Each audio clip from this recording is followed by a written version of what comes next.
Perfect. Good morning from Germany, and good afternoon to India. And I'm very happy today to invite all attendees and also all esteemed speakers to this unique initiative, German-Indian Higher Education Dialogue. So I would like to start with a very good news. So yesterday, actually, there's a travel ban was lifted for Indian students. So as we are conducting higher education event today, already with a good note, we'd like to start. So many students are waiting in India who would like to travel to Germany to pursue their higher education. Now the clouds are clear. So of course, the pandemic is very uncertain and things are very uncertain. But of course, everybody is doing our best to support each other and also to handhold each other. So this event definitely would like to throw a light and to give a guidance and advice to our future. So being a German varsity for advanced studies, we had a decade of experience and also we connected with several universities across different countries. When we are doing this and also when I was staying back in India for almost 11 months during the pandemic, I got a chance to speak with several decision makers from academia. After that, I got a chance to speak with policymakers and also decision makers in Germany. So this motivated us to create this kind of a platform. Rather than sharing our inputs and experiences, we have esteemed speakers and panel members, and we have several great attendees also in the talk today. We're very happy to share the ideas with them and we'd like to implement. And we are not going to limit this conference as a virtual event. Definitely, we'd like to handhold in either side, in both the country side, in academia, to take the things in the next level to facilitate MOU, bilateral relations, and also bilateral programs. And before continuing, I would like to introduce our co-partner, CII, and also I'm very happy to introduce our my co-moderator for today, so Ms. Lakshmi. So being a German lawyer, and she's really helping both the countries' bilateral relations and operations and company side, and also with a great interest of education. So Ms. Lakshmi, over to you. Thank you so much, Raj. Excellency Consul General of India, Dr. Amity, Professor Dr. Sahasrabudhe, Dr. Mohan Reddy, distinguished guests, ladies and gentlemen, good afternoon and a very, very warm welcome on behalf of the Confederation of Indian Industry to the first ever Indo-German Higher Education Dialogue. We are all very aware that Germany and India have been cooperation partners in education and research for decades now. CII's involvement in partnerships in Germany for skills development and higher education actually goes back to over 3 decades. So between 1995 and 2001, the Confederation of Indian Industry had cooperation agreements with technical universities of RWTH Aachen, Heidelberg, and also the Humboldt University to start postgraduate courses in English language for international students. These postgraduate courses in production, electrical, automobile, and mechanical engineering are still extremely popular and attended mainly by students from India. Also, much work was done by CII in skills development for industry, transplanting the amazing dual education system that Germany has in Indian technical and vocational education. More recently, we see that this partnership has visibly intensified, especially through the Indo-German intergovernmental consultations the past few years. And the signing of an agreement on Indo-German partnerships in higher education in 2017 at the third intergovernmental consultations further strengthened this cooperation. I would also like to highlight that the Confederation of Indian Industry, which is the apex industry association of India, has been actively working over 3 decades now in the area of policy recommendations on public-private partnerships in schools, higher education, skills development, right to education, and so on. Specifically now, we view from the CII Germany office that the exchange of students and young researchers between Germany and India has actually skyrocketed over the past few years, and India now ranks 2 with the largest number of overseas students in Germany. Germany has become one of the top destinations for international students, which is why we're conducting this event today. And Germany has become the top destination for many reasons, because the country offers a wide choice of postgraduate and doctoral programs with a very affordable tuition fee. The degree programs and courses in German universities are designed as per global standards, and most of them are even offered in English language now. Needless to mention that Germany is an economic powerhouse, and it is the driving force of Europe's economy with many globally renowned companies. So when it comes to building a strong career, it's not hard for students to find work opportunities here. From CII, we would like to especially thank the Consulate General of India in Frankfurt and Excellency Consul General of India in Frankfurt, Dr. Amity, and our partner, a German Varsity, for the encouragement and support to CI in organizing this fantastic event. Dialogue is key when it comes to higher education, so I look forward to the event today. Now, Excellency, without further ado, I look forward to your welcome address. Thank you, Ms. Lakshmi Lalita Mohan. First of all, namaskar, guten tag, a very good afternoon to all of you, people from Germany who have joined us for this session today, and also people from India, the distinguished panel who have joined us today for this event. Dr. B.V.R. Mohan Reddy, Dr. Anil Sahasrabuddhe, Professor Hemchandra Reddy, Mr. Christian Stroa, Dr. Gordon Billing, and all the distinguished panel members, I welcome you all to this event on behalf of the Consulate General of India in Frankfurt and on behalf of our partners, German Varsity and the Confederation of Indian Industry. First of all, I would like to recognize and thank the efforts of Mr.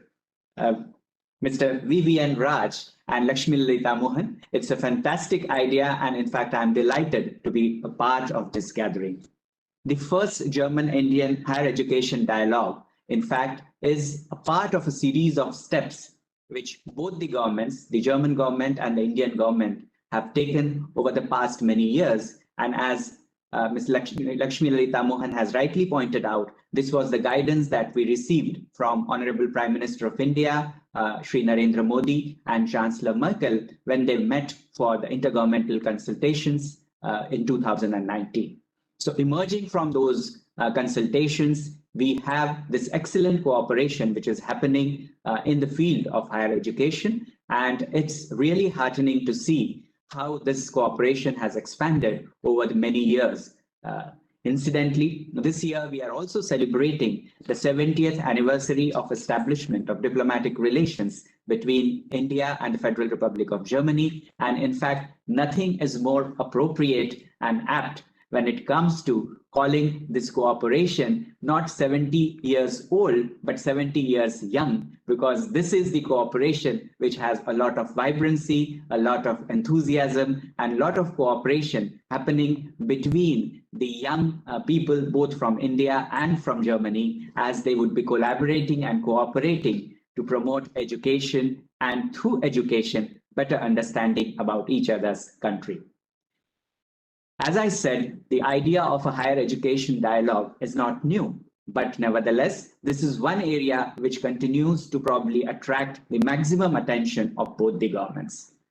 Education has always been a priority for us, be it the Skill India initiative of the Government of India or various other initiatives, including the Startup India initiative, where we are trying to weave in the higher education with entrepreneurship and business. So I think this is extremely interesting as we come together, and we have distinguished panel members who I'm sure are going to dwell upon the intricacies of this issue and would come up with different ideas and thoughts which would help us channel energies from both the countries to create a right model, a right paradigm for future cooperation in higher education. I would also like to mention that this cooperation is not only limited to the universities per se, but I would also like to mention that industry is also coming together. And as Ms. Lakshmi Lalita Mohan pointed out in her introductory remarks, in fact, the CII has taken a lead, and it is really very important for us that the industry from both Germany as well as India also help and assist in this process, because as we increasingly see that many students who are coming to Germany for their master's and postdoctoral courses, after that, some of them are also contributing through setting up of their own startup initiatives. And the same kind of things are also happening in India. So I think business and education, the sort of segregation between business and education has to get lesser and lesser. And this will probably help us to also promote entrepreneurship, better business, trade, and economic ties as well. But most importantly, as I said, this young generation, this youth are basically our ambassadors. They are basically our envoys when it comes to the cooperation between both our countries. And in that particular sense, I think through higher education, we are basically promoting greater understanding between the people of both India and Germany. I will also like to mention that we receive excellent cooperation from different business entities, Indian business entities based in Germany, and also German industry, because it's a known fact that many of the industries, they are themselves promoting higher education, skill development through different initiatives, be it the Bosch Foundation from the German side, or in general, the kind of cooperation that we receive from various infotech industry representatives here in Germany. I would also like to mention that when it comes to support and assistance, even our banks, the ICICI Bank, for example, which is based in Frankfurt, has also started an initiative where they are helping students who are coming to Germany for higher education by opening the bank account, which is a mandatory requirement for any foreign students coming to Germany for higher education purposes.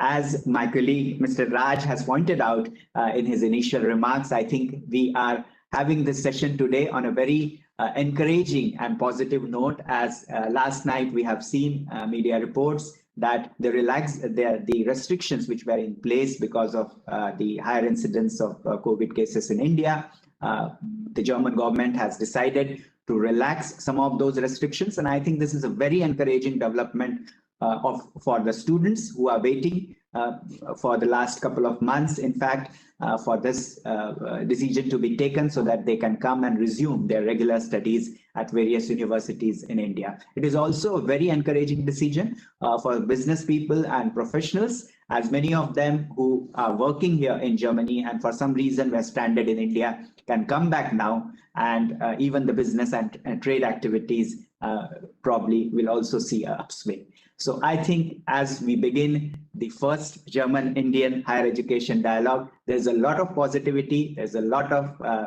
interest on both sides. And I think on this note, I would like to thank all the panelists and most importantly, the organizers for taking this initiative and organizing this dialogue. I wish all of you all the very best for the dialogue, and I'm sure a lot of positive outcomes we expect from this dialogue, which we will be very happy to implement and assist in any manner as possible as a part of Government of India's representative here in the form of the Consulate General of India in Frankfurt. With these words, I thank you once again and wish you all the very best for the subsequent sessions. And I'm really looking forward to this brainstorming session. Thank you very much. Thank you very much, Excellency Consul General of India in Frankfurt, Dr. Amity, for your welcome remarks.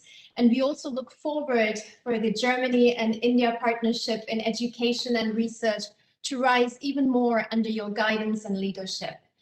Ladies and gentlemen, the All India Council for Technical Education is a statutory body and a national level council for technical education, which actually comes under the Department of Higher Education in India.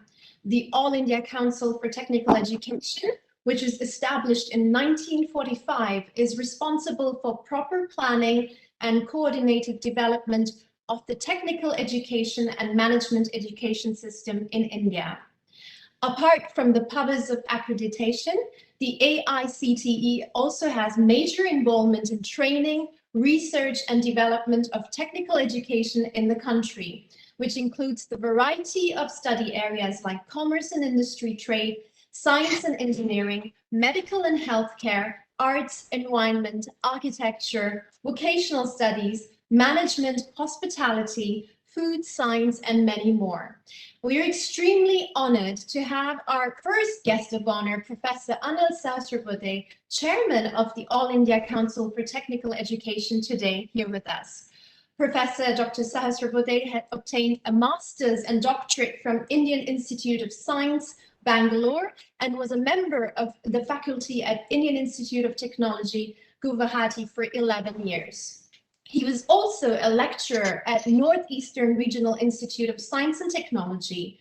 Furthermore, he served as the director of College of Engineering, Pune from 2005 to 2015. Professor Dr. Sahasrabudhe is also chairman of the Empowered Basic Science Research (BSR) Committee of the University Grants Commission, and was also chairman Board of Governors, National Institute of Technology, Arunachal Pradesh. Please join me in welcoming Professor Dr. Sahasrabudhe, the chairman of the All India Council for Technical Education. We look forward to your special address.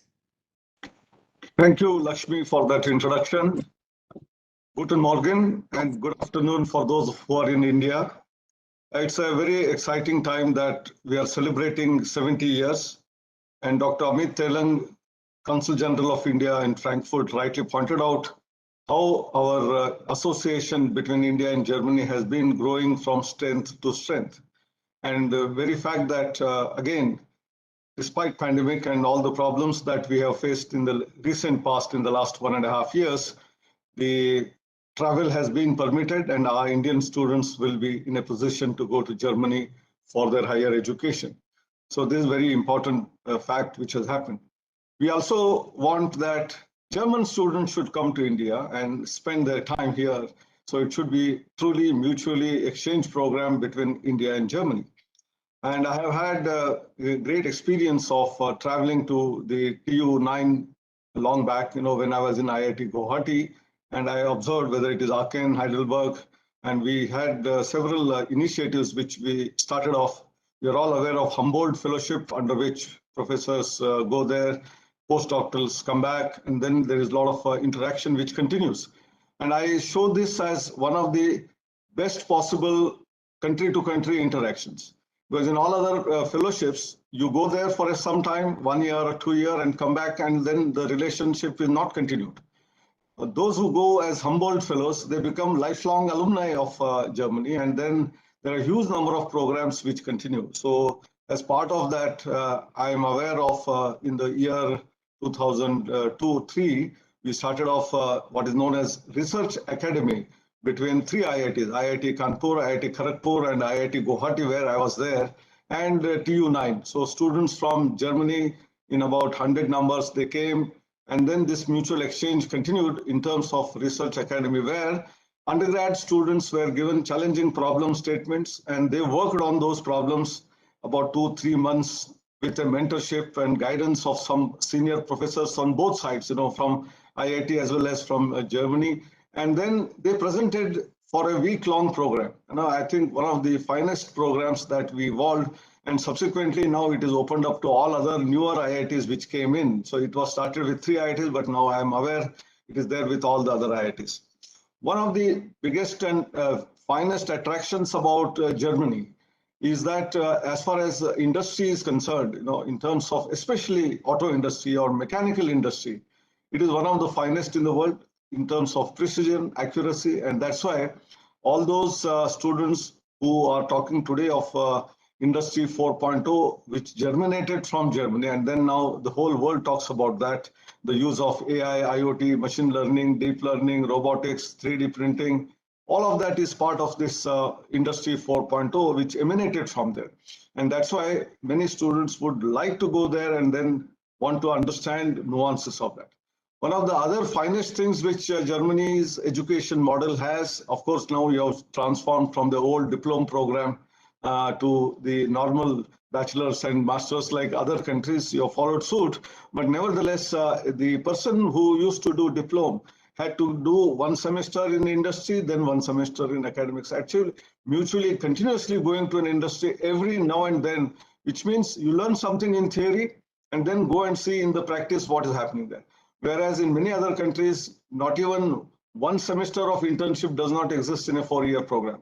AICT on its part made mandatory internship in the last 4 years, and we have been driving it that at least 3 summer vacations, or if possible 1 full semester, you must provide opportunity for students to go to industry and learn from industry practices. That will increase not only employability, but it gives rich ideas about some of those students if they want to start an entrepreneurial journey and create startups, or some of the bright ideas, out of the box ideas of students can be implemented into the industry, because in the industry, many times people who have got 25 years experience, 30 years experience will always think in the same model, whereas a young guy will or a girl will bring in fresh breath of air and then may suggest some changes which will be very, very valuable for them as well. So it is something like a win-win situation.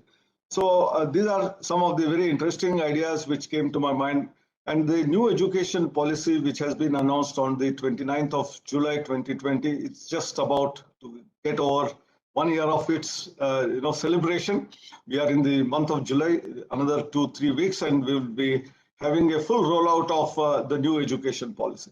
It has many elements, and I would like to reflect only a few of them. One of them is internationalization, that we need to have a collaboration between institutions in India and the institutions abroad. In terms of variety of ways, it can be a twinning program, it can be a joint degree program, it could be study in India program for German students, and similarly counterpart Indian students going to study in Germany. Not that alone, good institutions of one country should set up campuses in the other country. Forming of campuses of another country into our country is also possible. Then we have a lot of flexibility which has been given in terms of multiple exit, multiple entry, which means a student, once he gets into some program, if he does not fit into that, or he feels that he is not able to do well there, he must be in a position to transgress and grow into another domain. And the credits that are earned earlier in the earlier college or university must be carried forward. So we are developing an academic bank of credits, a credit framework with a standard definition of credit so that mutual exchange of credits become very easily possible. Students can go for 1 semester exchange program between India and Germany, as well as any other country for that matter. And then the most important thing, which I have already referred to, research academy, research collaboration. We started with what is known as a program called GYAN, Global Initiative of Academic Networks, when professors from abroad can come here in India and spend 1 week or 2 weeks, full cost of the travel and all other expenditure, including honorarium, being taken by the ministry. And in the process, the state-of-the-art course comes to Indian students and faculty. And then there are relationships which develop, and they can be taken forward in another program called Spark. Spark is something similar to Erasmus, where unless the Indian institution will not collaborate with another counterpart somewhere in the world, they will not get the project sanctioned. And therefore, for doing research, one must approach to some other institution in some other country. Without that, they cannot. So I think these are openings which have started happening even much before the new education policy came in. And now there is going to be a National Research Foundation, which is going to have a large-scale funding for research between different institutions and universities.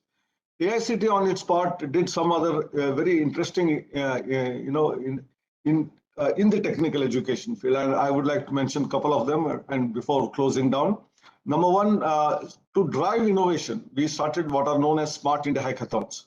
Now it is 4 years, and it has become a biggest or the largest open innovation model, where challenging problems from the government, from the industry are thrown at the undergrad students, and they give ideas, and then shortlisted students come and stay 36 hours non-stop work, and then solve the problem.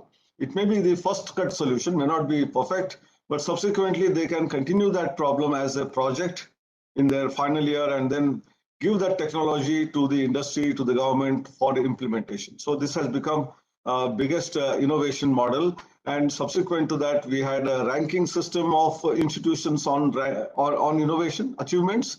We have also got startup and entrepreneurial ecosystem for filing of the patents. All of this is related with innovation, startups, and entrepreneurial ecosystem.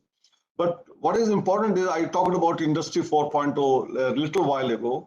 All these technologies like AI, IoT, they have been brought into the curriculum.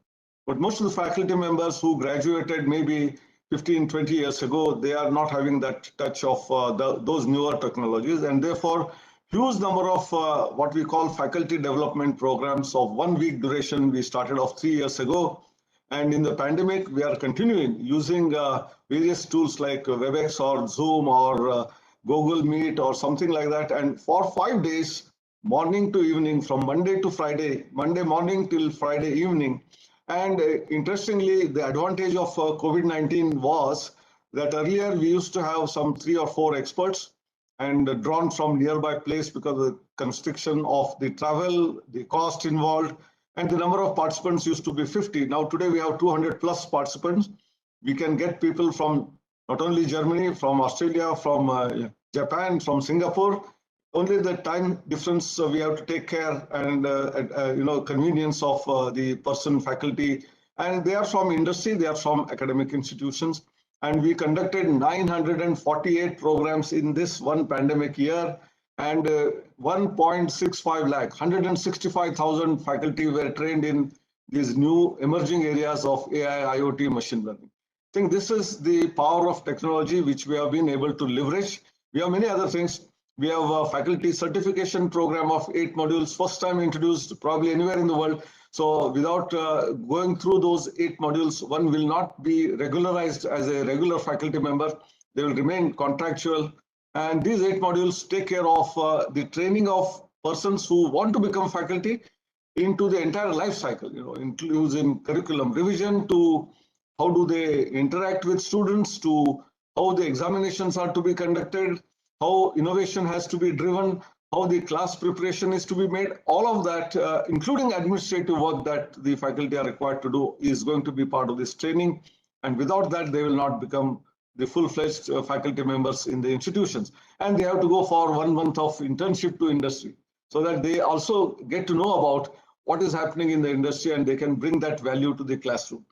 So I think these are some of the very interesting reforms. And when I said one of them was examination reforms, I recollect very interestingly, I was a director at College of Engineering in Pune, and we have an MOU with Ostfalia University in Germany. So, and similarly, we had with Queen's University from Canada. And there used to be student exchange. Our students used to go there for 1 semester. Some of them also went to Aachen, went to other universities, but we had a formal arrangement for a variety of activities with Ostfalia. And in that, we used to get students. And in our exam, a 3-hour examination with large number of questions, and our students will all prepare for about 1 week before and probably remember several things and then write all that. And there is a standard answer book of about 24 pages, and there are supplements which are given if you want to have additional paper later, 4 pages at each time.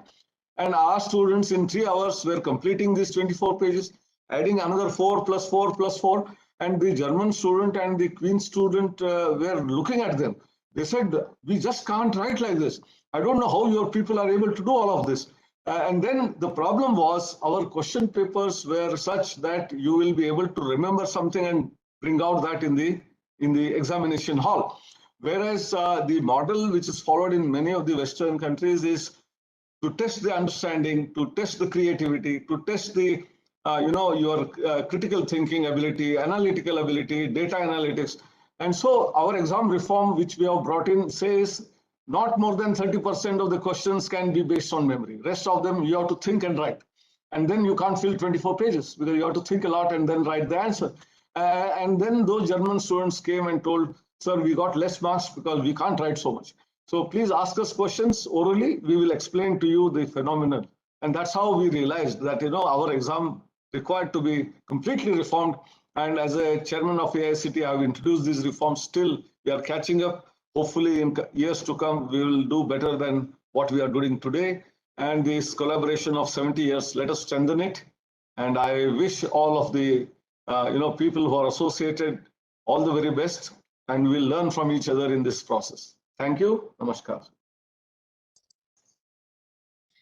Thank you so much, Dr. Sahasrapade. We would like to express our profound gratitude to you. I'm doing this on behalf of all the organizers for the address here today, and also for your continued support rendered to take the Indo-German collaboration in higher education to greater heights. Excellency, ladies and gentlemen, I have the great honor of introducing you to Dr. B.B.R. Mohan Reddy, who founded SIGNed in 1991 with the vision of providing engineering services to global markets.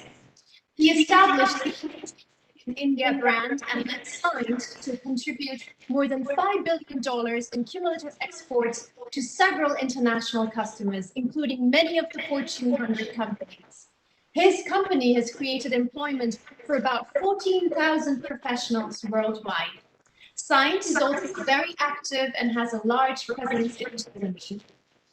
Dr. Mohan Reddy has been appointed as Honorary Consul General of the Federal Republic of Germany for the states of Telangana and Andhra Pradesh. He also served as chairman of NASSCOM and has been a member of its Executive Council for 18 years now and continues to shape the industry agenda. From CII, we are extremely honored that he served as the chairman of CII Southern Region in 2008 and 2009, and currently serves as the National Education Council chairman. Thank you, sir, that you are representing CII today in this very important time. Dr. B.B.R. Reddy has also taken up several leadership positions to promote higher education. At present, he is the chairman of the board of governance of IIT Hyderabad and the Indian Institute of Technology, Roorkee. He is member of the Leadership Advisory Board at the University of Michigan College of Engineering in USA and a member of the Court of Governors of Administrative Staff College of India.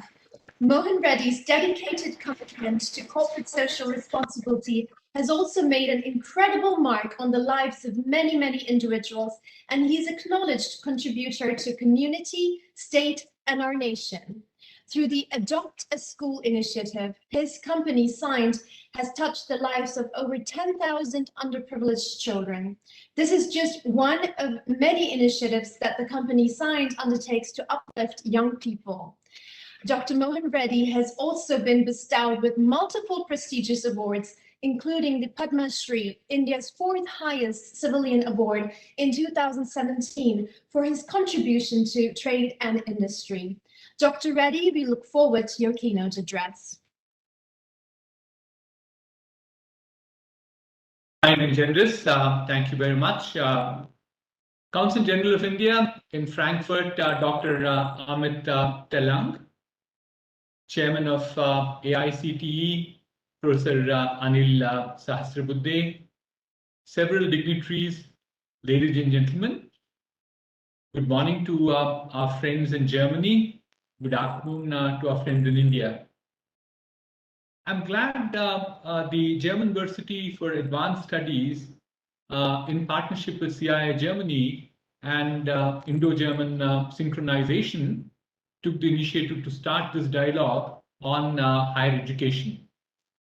I'm delighted that this is happening on a virtual platform, and I'm fairly certain that we will all experience the same or nearly the same if we had done this event in an in-person format. The digital transformation was happening even before the pandemic, but certainly has accelerated. In several ways, we're experiencing the advantages for events such as these. If not on the virtual platform, we could have probably spent several thousand euros in travel and stay, and also saved a fairly large overhead on time. Digital has come to stay, and we need to ensure further enhancements to make this experience a little more richer than what it is today. I'm sure we will all have great dialogue in the next couple of hours. Let me share a few thoughts of mine as a chairman of the CII Education Council for you to deliberate further. So let's look at what are the opportunities for German and Indian universities for working together. Let's first look at the academics. Professor Sahasrabuddhe told us all in detail. It's extremely well acknowledged that the fourth industrial revolution was first introduced by a team of scientists developing a high technology strategy for the German government. it got further popularized with the efforts of the World Economic Forum, or WEF. The fourth industrial revolution has become the reality, and all of us are experiencing major breakthroughs in emerging technologies in many areas. Again, Professor Sahasrabudhe articulated them fairly well, whether it is artificial intelligence, quantum computing, big data, analytics, machine learning, Internet of Things, or industrial Internet of Things, the fifth generation wireless technologies, robotics, nanotechnology, renewables, biotechnology, and of course the fully autonomous mobility. Germany had the first mover advantage in the fourth industrial revolution. And while the fourth industrial revolution, which was centered more around the cyber physical systems, and it was largely focused towards manufacturing technologies, what came to be realized by people was that these technologies can be applied, excuse me, to every conceivable industry. I keep saying that imagination is the only limitation in terms of what we can do with these emerging technologies. And the way in which these new technologies have come by have certainly disrupted the existing players. These technologies are certainly, when you start playing them around, you get into more of innovation. Innovation gets to its best when you create an ecosystem which will allow ideators to build, test, try, rebuild, and that too over and over again in a very virtuous circle. This is precisely what comes out as a good product and a better product and the best product, especially when they start building with their own hands. German education system did precisely this, which is also known as the dual education system with certain amount of variance. German education system has mastered emerging technologies. They provided the best ecosystem for products to come, foster innovation, more hands-on learning, sorry. And so therefore, we from India have a lot to learn from the German education system. Let me further move on and say, I should acknowledge at this point of time the far-sightedness of Professor Sahasrabudhe, who saw this opportunity way back in way back in 2018, and commissioned a task force with me as the chairman to provide a perspective plan for technical education in India. Based on this report, Professor Sahasrabudhe and his team at AICT started the academic year 2019 with several changes. They took several decisions on teachers training, which we talked about right now, on emerging technologies, starting courses and degrees in new technologies, encouraging education institutions to start incubation centers, rank the innovation index for academic institutions, and many more. We have done some, but the opportunity is there to do a lot more. I think it's still an unfinished task on hand. So my first suggestion would be that a student exchange program between Germany and India, both in long-term and short-term, at a graduate and an undergraduate level, is something which I think will be beneficial to India as well as the German universities. Language was one of the barriers in the past. That's the reason why, if you look at the most attractive destination for students to go to their post-graduation from India, it used to be US, UK, Australia. The common thread between them, though there could be variants in terms of the standards, used to be the language called English. But that is past as far as Germany is concerned. My recent experience has been that several progressive universities with an international bent of mind in Germany are teaching in English. And equally importantly, many Indian students are learning German language quite easily. So therefore, there is a fairly large opportunity in terms of collaborating between India and Germany in the undergraduate or graduate programs. Let me move on to then research. India currently has a capacity to graduate around 1.5 million undergraduate students in technology and engineering every year. Except for China, no other country is any close to this capacity. The quality of the graduating class is reasonable given the volume that we graduate. But at the same time, if you look at the top 20% of the class, which is still a very large number, it's about 300,000 students, is excellent. Some of these graduates have a very strong bent of mind for research. They get between 500 euro to 1,000 euro as scholarships in India, but are not too motivated with projects and the associated supervision. So there is a large body of students available who are competent, passionate, committed, and they're also affordable.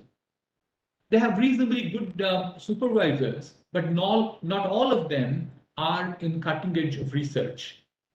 Here is a big opportunity to collaborate between German universities in creating research exchange programs. I think Professor Sahasrabudhe did mention about it, but we already have a precedent with some of our premium education institutions called the IITs. For two of them, I provide the leadership as a chairman, where these joint collaborations with foreign universities are producing some very good outcomes. The students are based in India, will spend 1 out of their 4 years of research in the foreign country. Maybe they spend 1 or 2 summers too, have a joint guide for their thesis, and have produced outstanding research work. The total cost of this equivalent research is a fraction of what you would spend in Germany. So therefore, in German perspective, this is one way of making sure that you could get a lot more research done for the same number of euros.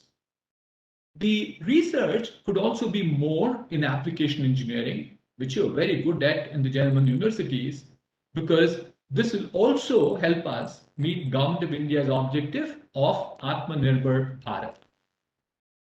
My last point is we've talked about education, we talked about research. So how do we collaborate in this new environment called the digital world? Whatever I said so far is also applicable in the digital world as much it is applicable in the physical world. It only makes things more efficient in speed and cost in the digital world. The physical world cannot be totally replaced with digital world. The critical element of human development is interaction, and that cannot be neglected. What we need is a hybrid model with a strong cooperation between the teaching community of Germany and India. Many new challenges are emerging in moving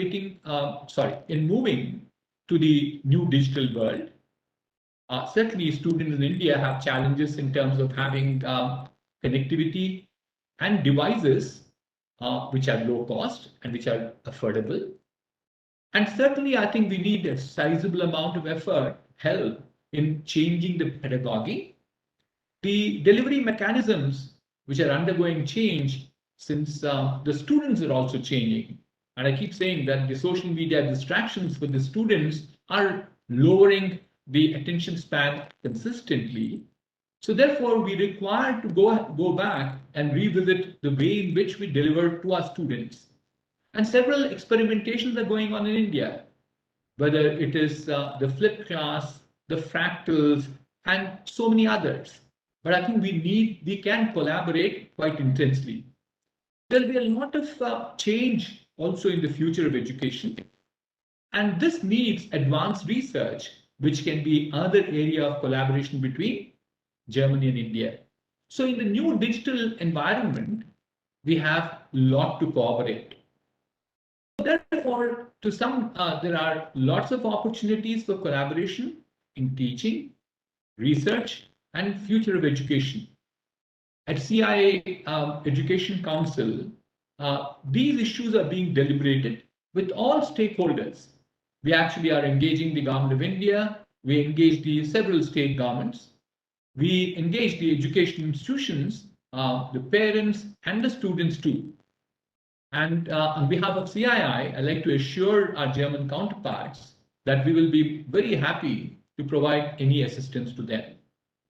Let me conclude by thanking the organizers for giving me this opportunity and wishing you all a productive dialogue for the next couple of hours.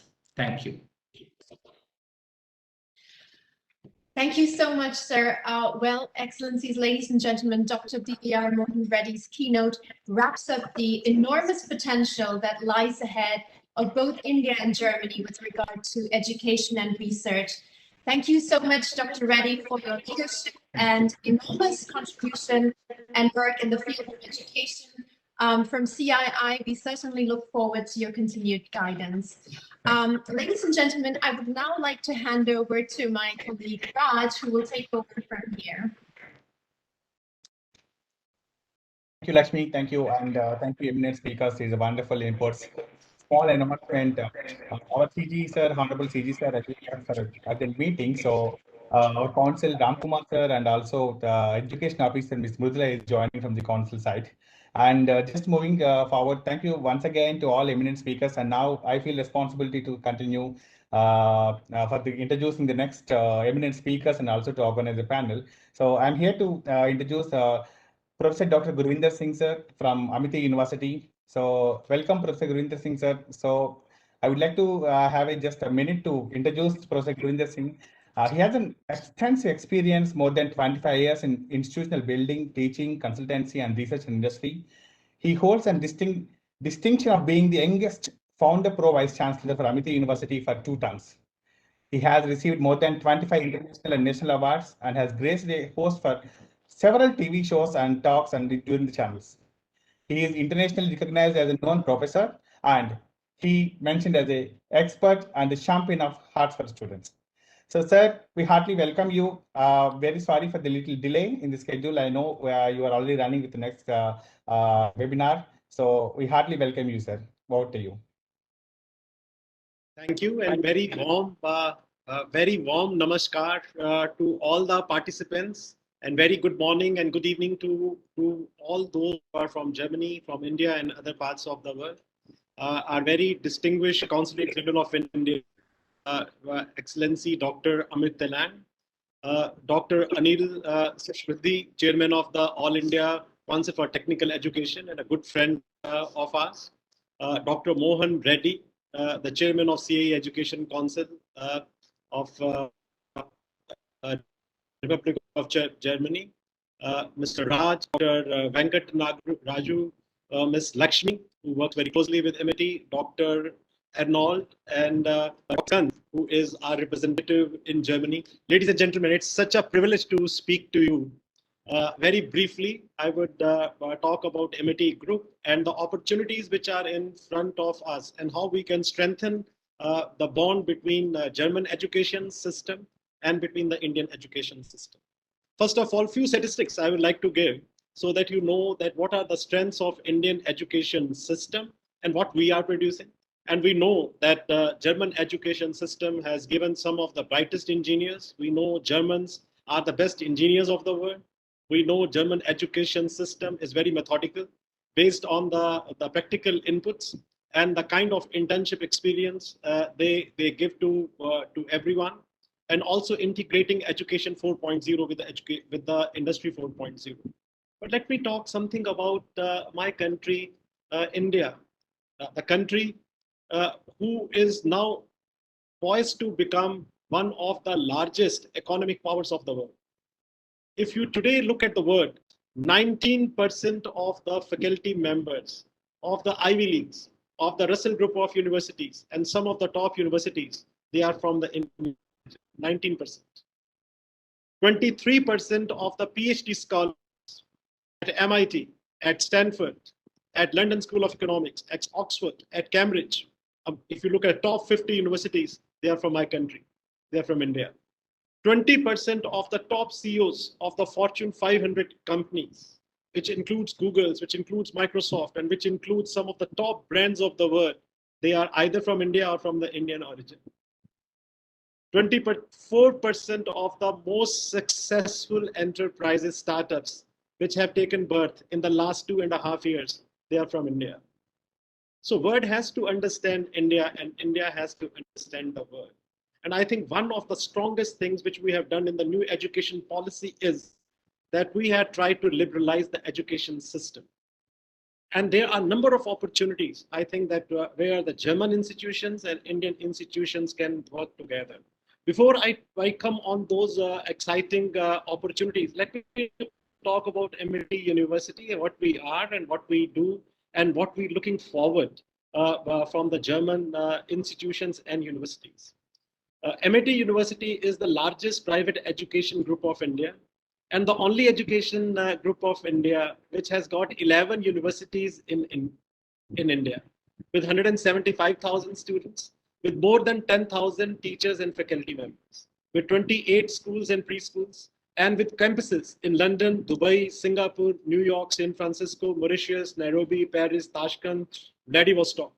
More than 9.5 million square feet of buildings we have, and more than 200,000 alumni are working at a very, very responsible positions. Having said that, what we can do together with the German institutions. If you look at the new education policy, I think that one thing is very, very clear, that both German and Indian institutions, they can create number of opportunities for their students. For example, at Amity, we have got a system where we invite students from across the globe under the India Immersion Program. So maybe that we can think of creating a separate scheme for the German students, where the German students, they can come to us and we will be able to offer them meaningful exposure to India. We can take them to the industry, they can work with the research scholars, they can do research projects with us. And we have been doing this under the New Colombo plan, where we have been able to welcome hundreds of Australian students. We have done that with the UK under the UKRI scheme. So students from USA, students from UK, students from Australia, they have been coming. So I think it will be a very interesting model, which we like to implement, where we can welcome German students.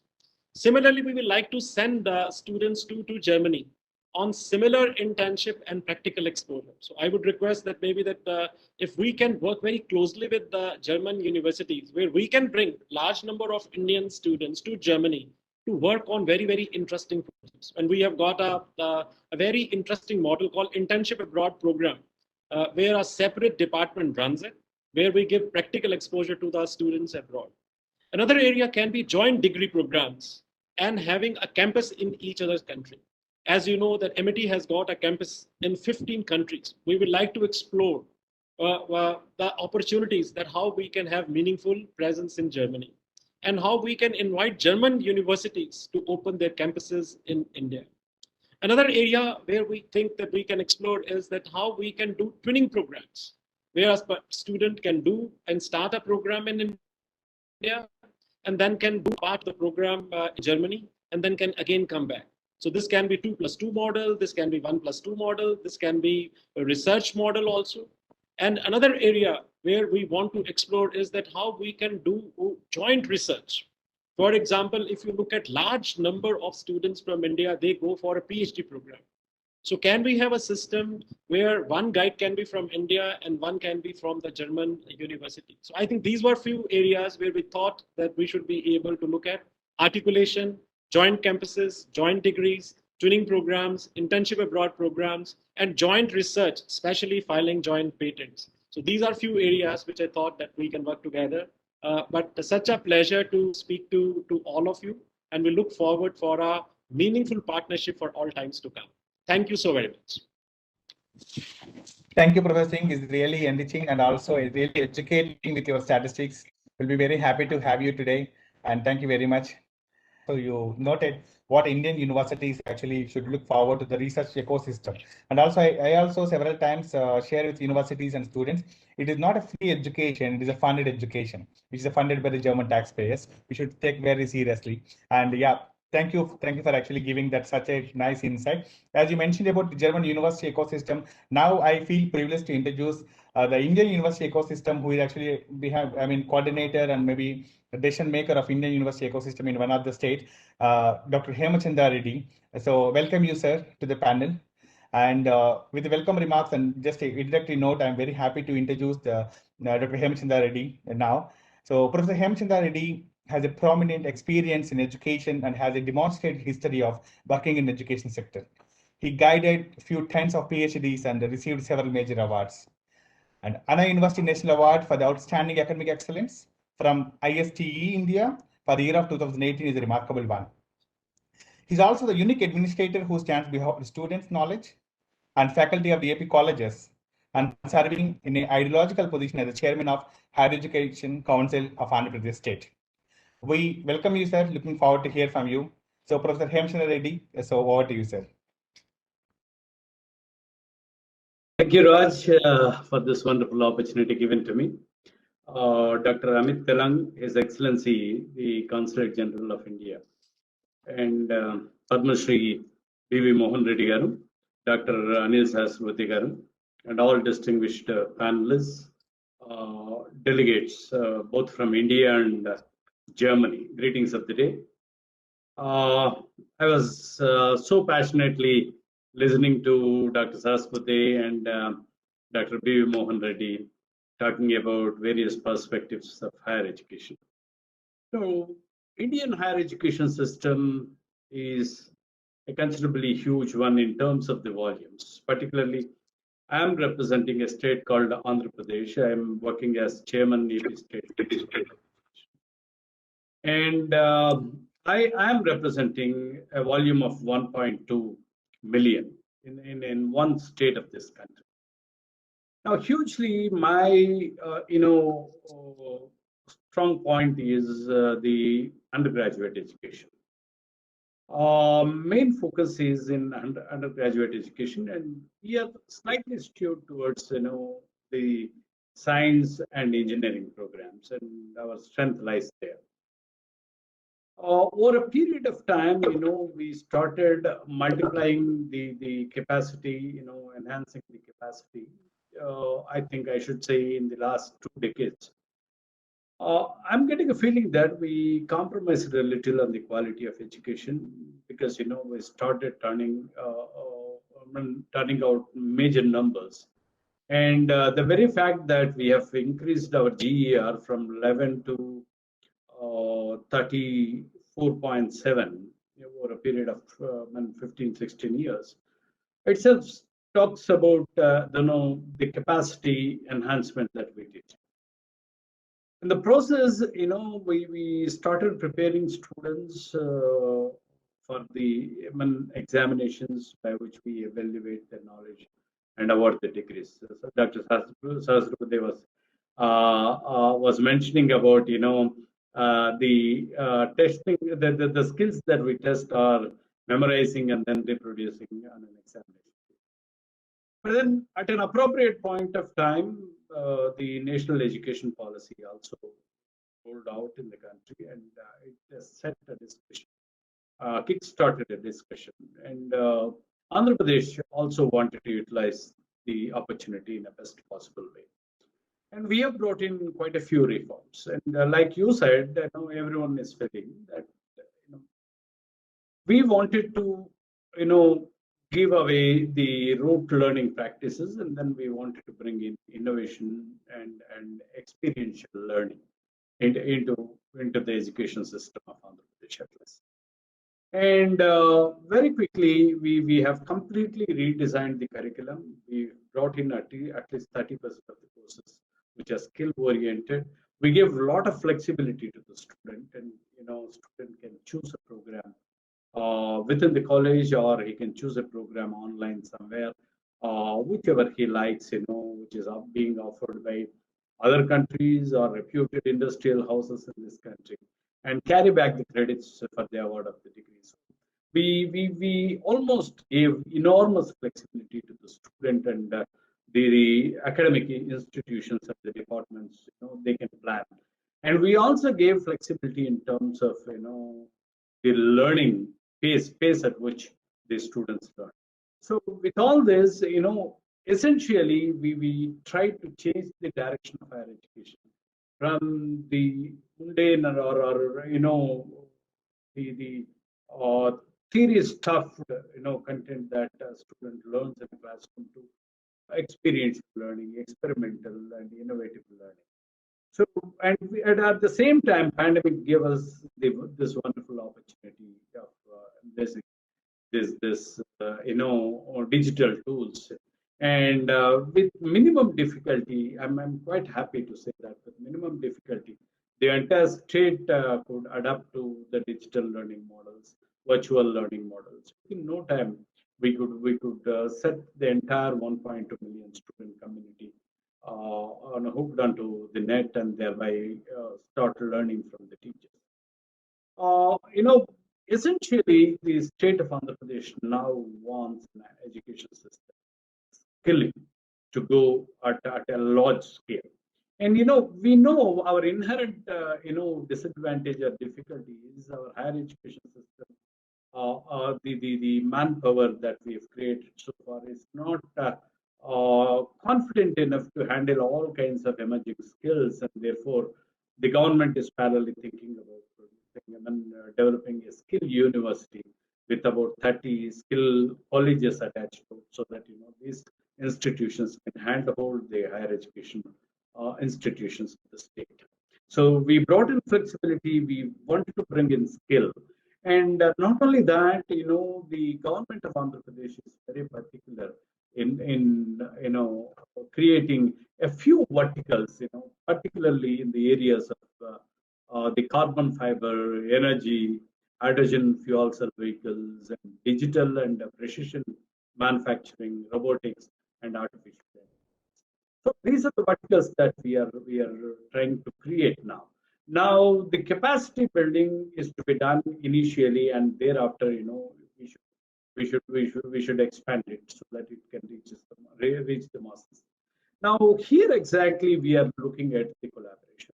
Andhra Pradesh higher education system is very eagerly looking forward to the support that we may receive from within the country or from outside the country. And basically, when we are looking at the collaborations, in fact, we have very quickly realized that the quality of research needs to be improved in the state of Andhra Pradesh. And therefore, we mainly look forward to a research collaboration between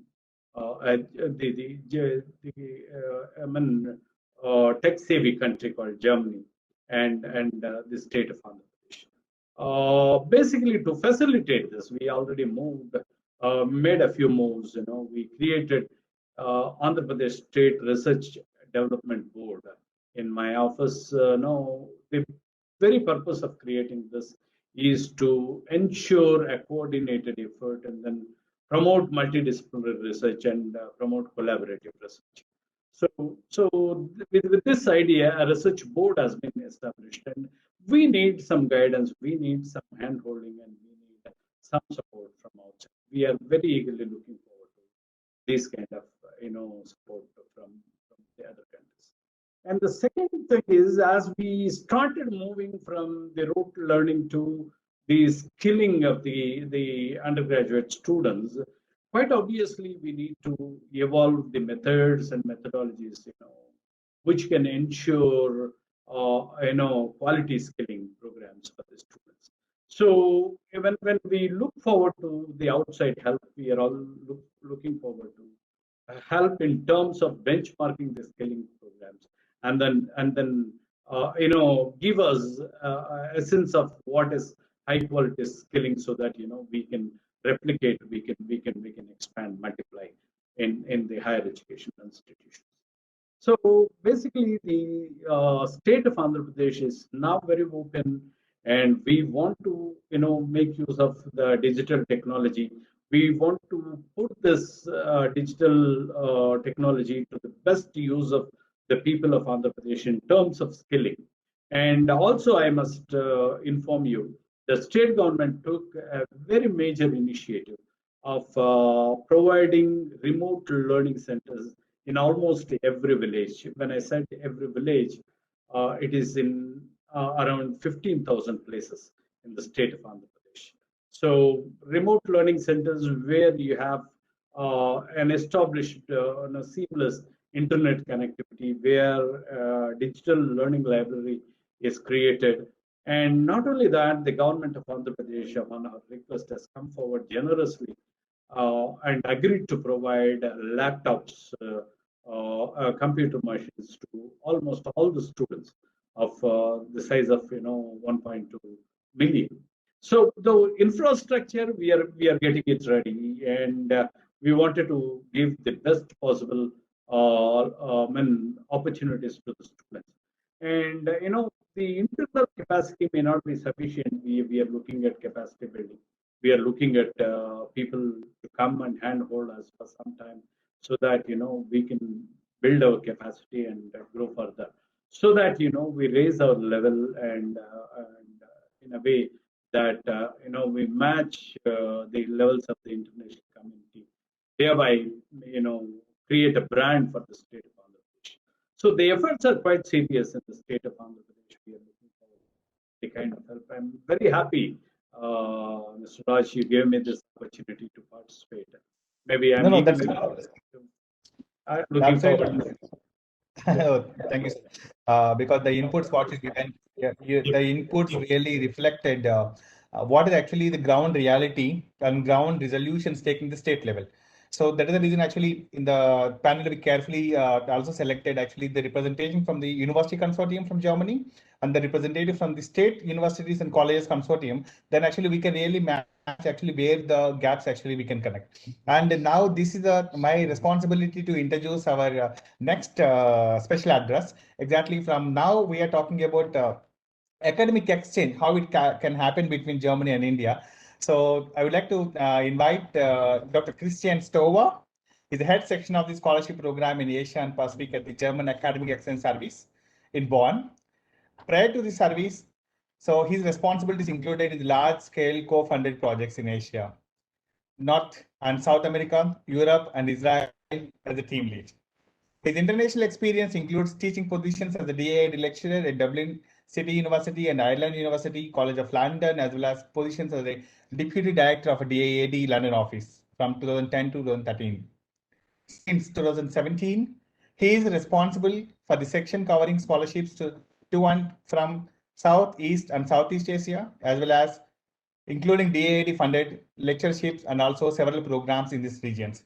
So Dr. Christian, so we welcome you. So we are looking forward to hear from you. Thank you. Thank you very much, Raj, for this very kind introduction. And thank you, everybody, for inviting me to this event. It's a very inspiring event, of course, also for me. And it's a great honor to speak among such distinguished guests. Thank you very much. It's great to be here. Raj, would it be possible to share my screen? Because I've prepared a few slides. Otherwise, I can also just read them. But absolutely. So, our IT team would like to request, please give access to Dr. Christian. Okay, thanks. Just a few slides, but maybe it will illustrate a few points a little bit better if we also have a visual for these things. So I work for the German Academic Exchange Service. As Raj already said, we are still the largest scholarship provider in the world, providing scholarships, of course, for German outgoings, but also for international incomings to Germany. And we are very happy to learn what Raj just announced at the beginning of this session, that students from India and also scholars from India will now be able to travel to Germany again, that the total travel ban is lifted, that our scholarship holders who have been awarded scholarships will be able to hopefully come to Germany, and the visa can be processed again. So I think this is a great development, as you already mentioned, for German-Indian international exchange, which we, of course, very much welcome. I could give you a bit more information about the DAD, but I think for time reasons, maybe we will skip to the factor of internationalization. So we are one of the main internationalization agencies in Germany, of course, for individual scholarships, work very closely with India. We have an office in New Delhi, and we also have two smaller offices in India as well. So we are also present in India, also with lecturers. And to give you a brief overview of numbers to and from India. The numbers from India to Germany luckily are quite stable. The numbers from Germany to India are actually increasing, have been increasing over the past few years.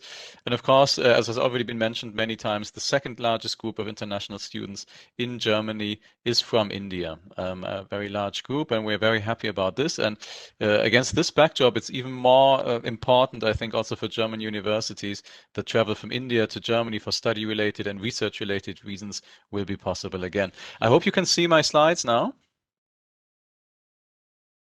Yeah, hopefully you can see the slides. Yeah, okay, perfect. So as you can see in the bottom, the number of international students from India enrolled at German higher education institutions has constantly been rising. And this is a very nice development, I think. Of course, we will have a slight bump due to Corona. This is obvious, although if you count in online study, then the bump might not be as strong after all. And for DAAD programs, as you can see in the next slide, I'll skip this one. I'll come back to this in a second. But as you see on this slide, for DAD applications, despite COVID-19 and the restrictions that have been put on us through the pandemic, we have increasing numbers. And as you see at the bottom, also from India, we actually have a plus of 20% of applications for a PhD at a German university from India, despite the pandemic. So these are the numbers of the last call for applications that we launched, which was already during the pandemic. So people knew that the pandemic was ongoing.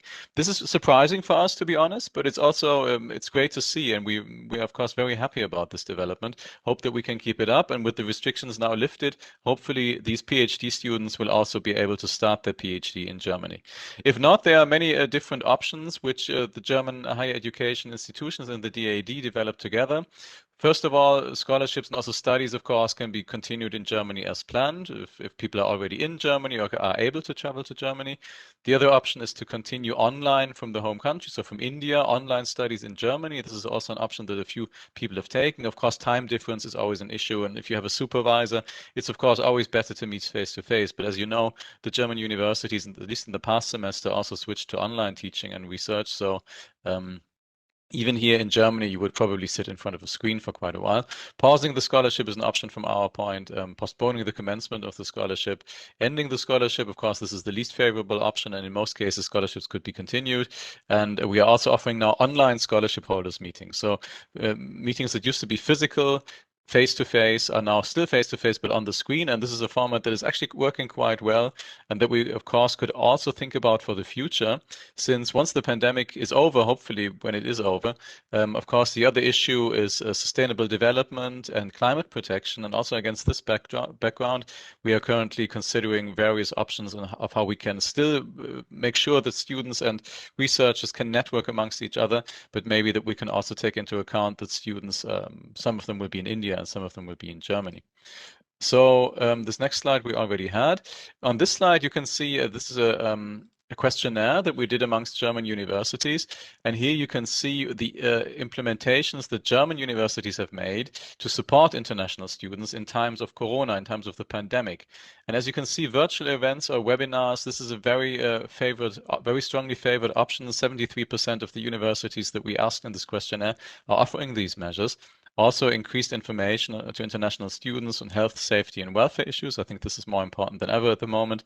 Advice on student status and visa. So of course, visa restrictions have also been increased due to the pandemic. Issuing statements of support for international students and provision of emergency funding specifically for international students, 40%. So almost half of German universities have managed to secure their own funds to help international students coming to Germany. And of course, we through our scholarships try to do the same. So basically, I think this is a very positive development, which might also give us a positive outlook for the time post-Corona, since many of these online measures are new to us, at least in Germany. Other countries, of course, are more experienced with online teaching and learning and online student support. For us, in many cases, these are new developments. And I think these are developments that have high potential to increase in the future. As we also heard earlier from the Indian side, I think digital cooperation will play an important role in the future, but digital cooperation will not replace physical mobility. I think this is also important that both things go hand in hand. So from our side, just to give you one example, one program that we are currently running, this is called Working Internships in Science and Engineering, WISE. It's a program which is exclusive to India, so only researchers or only students from India may apply to this program. In the classic program sequence, so this means before the pandemic, students would come to Germany for 2 to 3 months laboratory internships. They would be supervised by PhD students, postdocs, and professors at a German university, and they would gain first-hand experience of German higher education and of course also Germany as a country and the culture, and establish links to India, which is very important for us to help maintain these links also at a junior level, where many of these projects actually start to develop or start to grow.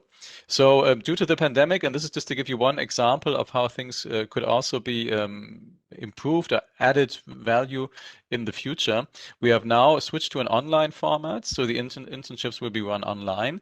And we were very happy to learn that on the Indian side, more than 80% of the students who applied said, yes, I would like to do this in online instead of physical mobility to Germany. And also on the German side, more than 80% of the supervisors said, yes, we can supervise this in an online format. So from our perspective, this is a potential for the future. Yeah, online collaborations for short-term stays or for short-term research. Of course, it should not replace physical mobility, but it might add to the options that we have.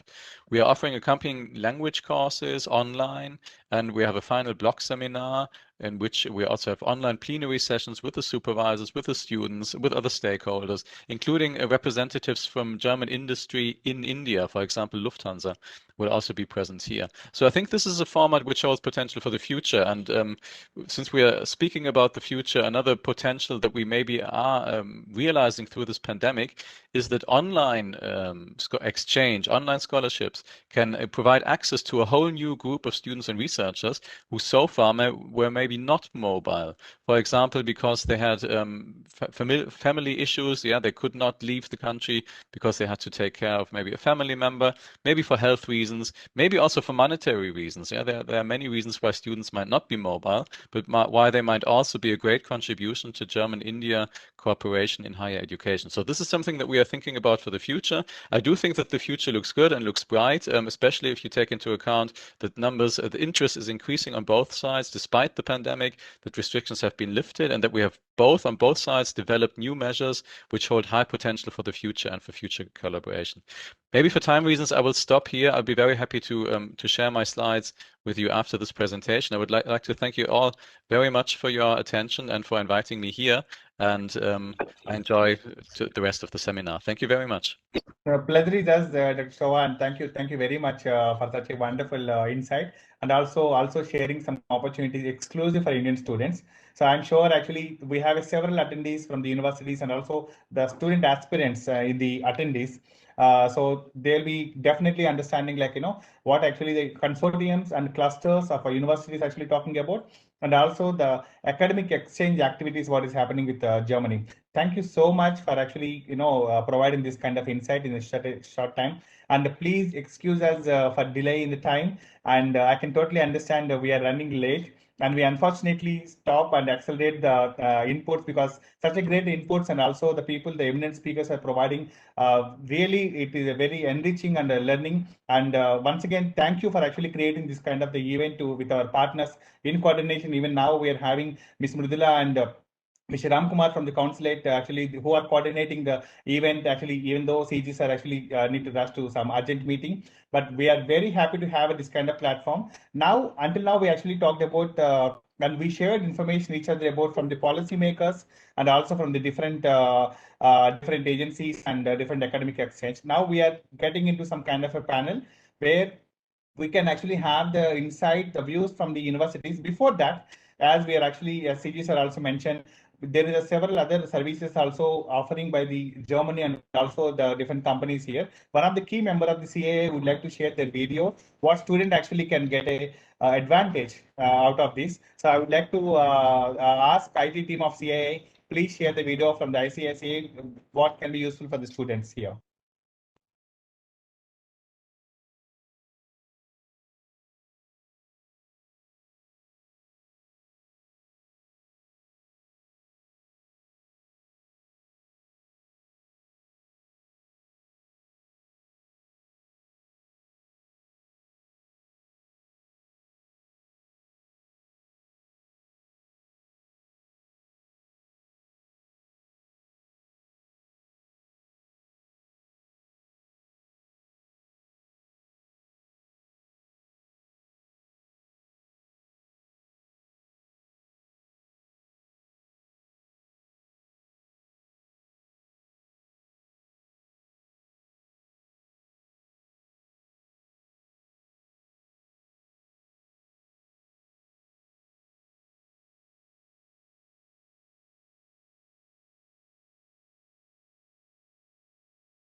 So thank you, CII for this kind of information for the students who are attending today.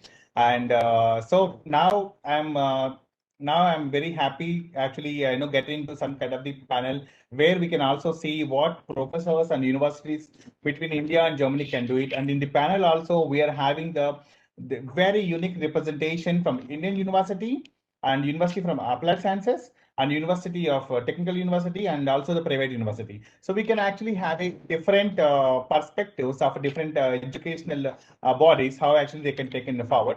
So I will be very happy to invite the panel members one after another, and also I feel privileged to introduce them by me to invite while inviting the panel. So first, I would like to invite the leading personality from Lovely Professional University, Mr. Aman Mittal, the senior board member. Welcome you, Mr. Aman. Thank you, Raj. I'm very happy to introduce Mr. Aman to the attendees and also the other colleagues here. So Mr. Aman is a senior member of executive management team of the university, and he has redefined the leadership in the education sector with his acumen in education marketing and raising overall international index of the university. He has driven a culture of innovation, bold thinking, and excellence in execution of university overall growth. Internationalization strategy, marketing strategy, and information technology, the different values of information technology to university, his key role in the university. So I heartily welcome Mr. Aman to the panel. Thank you. And the second dignitary, Professor Stefan Wodenwald from Technical University of Chemnitz. So I heartily welcome Professor Stefan, and I hope Professor Stefan, can you hear me? I'm here. Yeah.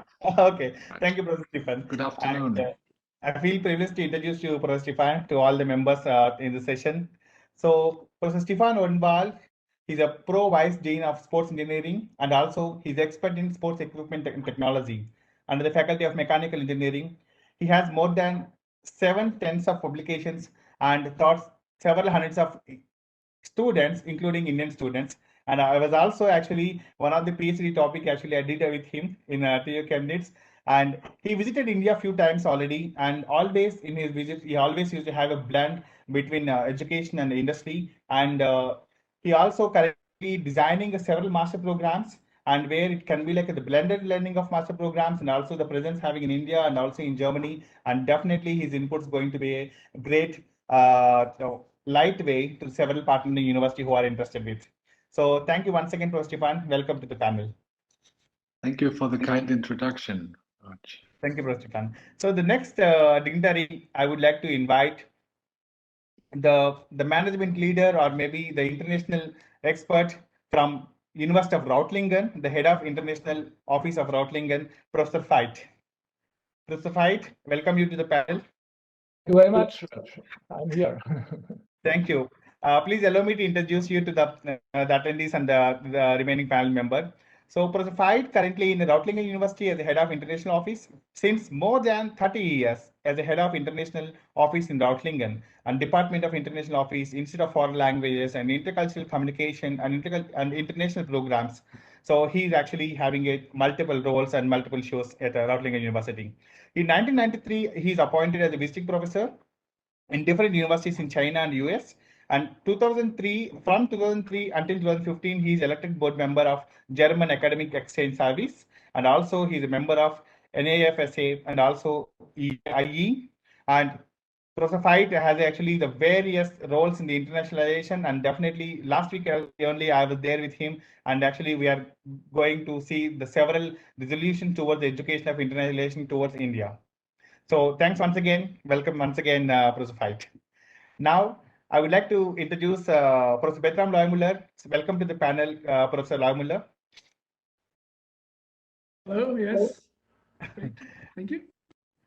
Professor Leumuller, please allow me to introduce you to the panel members. And Professor Leumuller is a professor at Stanford University of Technology, Transfer and Leadership and director of SGIT Stanford Global Institute. And also he is the CEO for the Expert Academy. Professor Leumuller actually conducted several management training activities in order to support companies across the world, and he's supporting more than 20 Center of Excellences with the green technologies with the different partners in Africa, Eastern Europe, India, and also South America to support organizations in their sustainable activities and their carbon zero road mapping. He has initiated the benchmarking project like a Green MLA and Green Management Leadership Award. And I feel very privileged to have such a diverse panel and welcome you four to the panel members. And now I would like to go directly to Mr. Raman. So as we are having the unique person from India, from lovely Professor University, Mr. Raman, I would like to go with the first question to you. What are the unique methodologies of LPU towards internationalization? What is the paradigm shift you observed with the COVID impact? Because I know your students also visited German University and in Indo-synchronization earlier. Over to you, sir. Hi, good afternoon, everyone. And I'm privileged to be part of this panel discussion that's happening. Just to give you a brief introduction about LPU, I mean, it's a lovely university. It's called Lovely Professional University. It's a very lovely name. And but in India, it's more popularly known as LPU.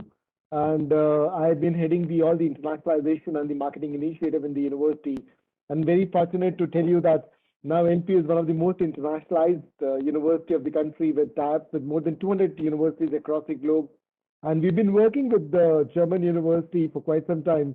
And thanks to Raj, and who's helping us to go an extra mile in collaborating with the German universities.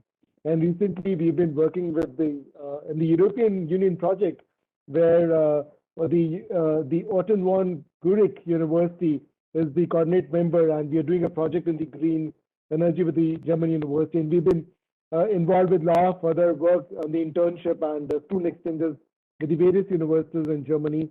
So just a quick background about LPU. We have some 35,000 full-time students studying in a 600-acre campus, offering more than 200 programs for the undergraduate to the doctorate level. It's the largest university, single campus university in the country, and we feel privileged that being such a diverse university, we're still leading the internationalization part in the university in India. And as Raj mentioned that, India internationalization in India is not a very mature subject. Not many people understand internationalization very well, and I'm very fortunate that when I joined back the university 12 years back, 13 years back, I was fortunate to work on the internationalization from the day one. I came back from UK. I did my MBA from UK, and when I joined back, I think that this is one area on which many of the universities in India are not at all thinking, forget about working. So I think it's a forte that we should be working upon.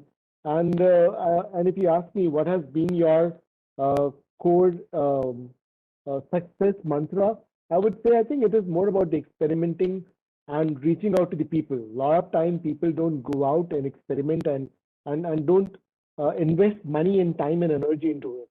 As a university, we thought that we have to be a leader in the area of internationalization. As we are already leaders in the area of teaching and research, we also need to strengthen our internationalization plan. And I think that strategic direction was needed at that time, and we took it to the next level. Not many universities are doing that strategic approach. It is more of a reactive approach, but we took it as a strategic approach to take the internationalization to the next level. And I think you need to invest money, you need to travel, you need to meet people, you need to go across the universities and share the ideas and build the bond. And we did that, and that has helped us to develop this strong internationalization plan. And today, we have a two vertical in the internationalization plan. One is how we are working with the universities globally by the student exchanges or by joint research or setting up the 2+2 or training programs, which we are also discussing with Raj, or doing the short-term courses, which is again, we are working with Raj. So that's one area. Another is the student recruitment. So we have now almost 3,500 international students coming from 70 different countries. So that's another area on which we have worked strategically, and that's the success we have achieved. In the Times Higher Education Impact ranking, we are among the top 200 universities of the world. And on the internationalization one, we are number one in India. So it shows that it has worked well. And I think the COVID, while it has provided the challenges, I think it has also created the opportunity.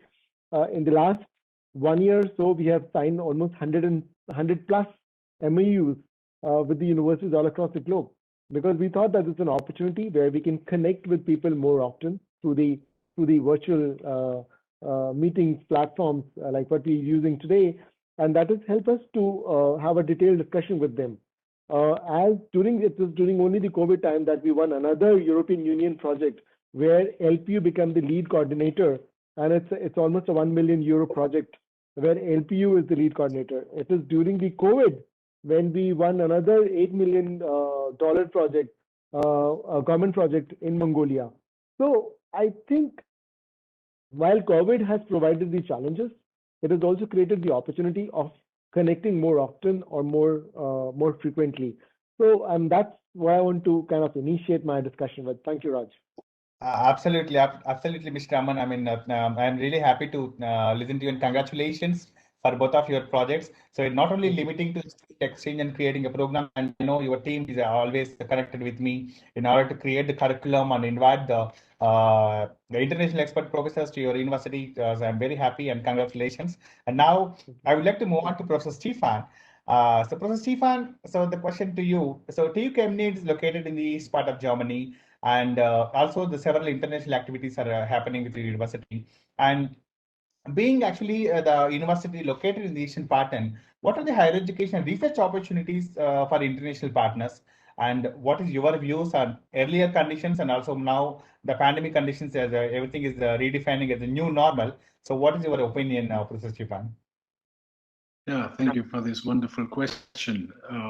As a head of the Department of Sports Equipment and Technology, I'm obliged to first mention that we offer education in sports engineering, so a combination of human movement science and mechanical engineering, which is a very prominent topic at our university, which is quite rare amongst European universities, and we can see that the interest is rising worldwide because it's not limited to sports. It's combining the aspects of human beings collaborating with technical entities. And this is a topic of the future in our opinion. And as a second part of my job, so to say, I'm responsible for the study program in Master Advanced Manufacturing, which is quite popular amongst also Indian students. We have each year several hundreds of applicants for few tens of seats. So it's my pleasure to be head of the examination board in this program. Talking about the changes in the study programs and the opportunities, we were lucky enough that somehow coincidentally we won a DIAD project. It's called IP digitalization, so which is especially meant to go digital with our study programs. So we are funded by the DAAD to make it possible to more and more attend our study programs from abroad. And this was the benefit for many of the students which should come in the last autumn, but were obviously not able to come because of visa issues and things like that.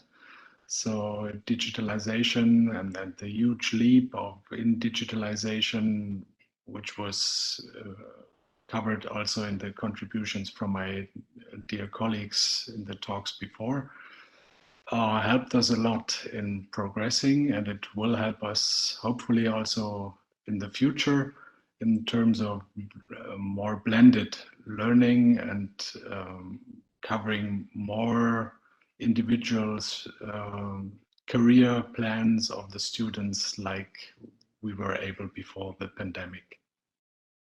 Wow. So I think once again I should congratulate you also, Professor Stefan, for winning the project from the DAAD.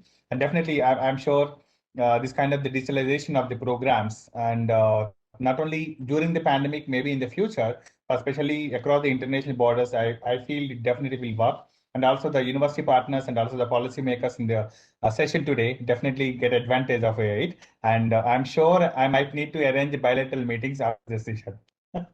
Once again, thank you for the great input, Professor Stefan.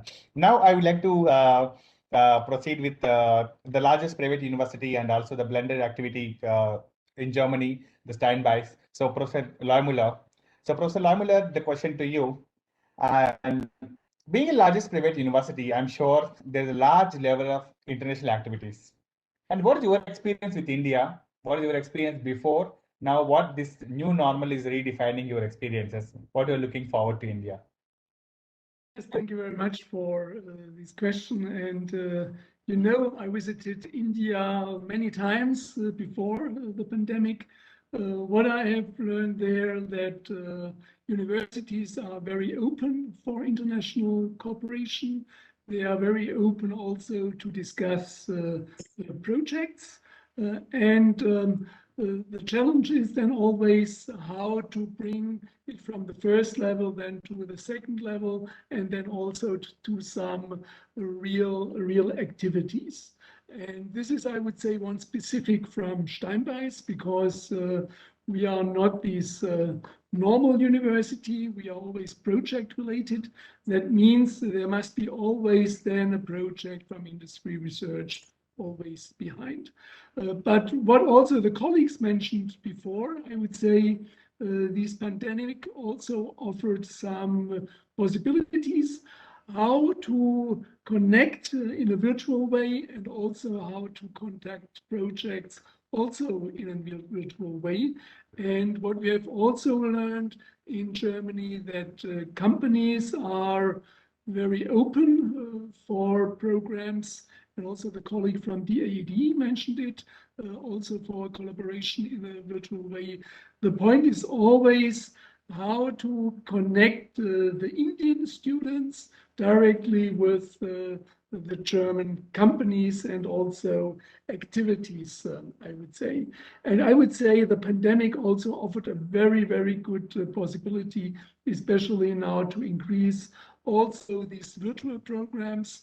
We developed in the last years a lot of online formats of technology transfer, intercultural management, also marketing. And this, I would say, is also then an attractive way to do some courses also internationally, and also to link, I would say, the German philosophy also with Indian universities and Indian students especially. And it's, I would say, the same in India as in Germany. This is maybe also a challenge. We have the 16 federal states, 16 different countries with different, I would say, standards of universities. In India, it's similar in each state. There are different cultures, different ways how programs are conducted.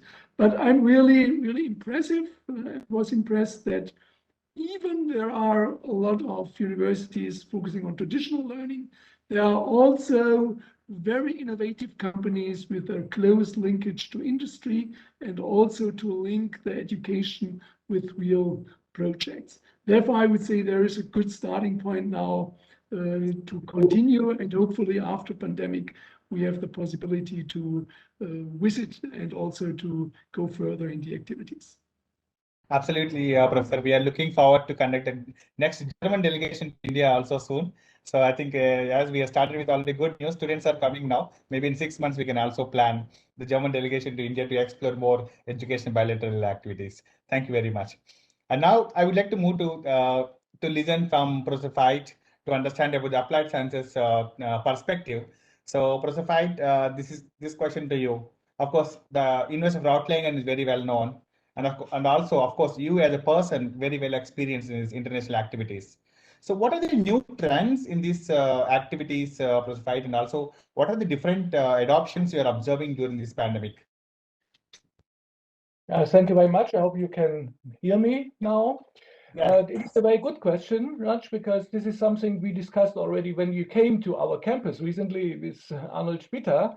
And thanks to you, I was involved in this very, very interesting conference with a lot of interesting, let's say, speakers and ideas.